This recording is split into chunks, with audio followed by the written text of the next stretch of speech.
An industrial park on the outskirts of London may seem like an unlikely scene for a Russian attack on Ukraine. But in March, say British police, that's what happened. They charged 2 British men with collaborating with Russian intelligence after a warehouse was allegedly set on fire, destroying it. The facility was owned by a company transporting aid to Ukraine. There has been no plea in the case. US Secretary of State Antony Blinken has warned of an uptick in sabotage attacks by Russia across Europe. The Kremlin's also been intensifying its hybrid attacks against frontline states, NATO members, setting fire and sabotaging supply warehouses, disregarding sea borders and demarcations in the Baltics, mounting more and more cyber attacks, continuing to spread disinformation. Juliana Yashova fled her home in Ukraine and came to Britain in 2023.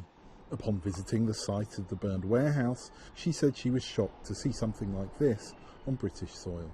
And when we see that the result of it being burned to the ground, this is really, really painful. And I think to prevent it, to somehow control much better Russian intelligence in Europe, because it has such deep roots here, it has such long hands.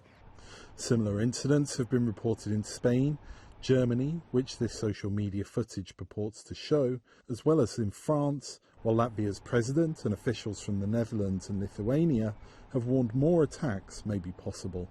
Mark Hanna of the Institute for Global Affairs says incidents like these are consistent with Russia's covert efforts to weaken support for Ukraine. So if it thinks that these acts of arson and these acts of sabotage will somehow weaken the will of publics in these countries, that is, I think, one of the primary motivations for Russia for carrying out these acts. German prosecutors have accused Russia of trying to weaken military support for Ukraine.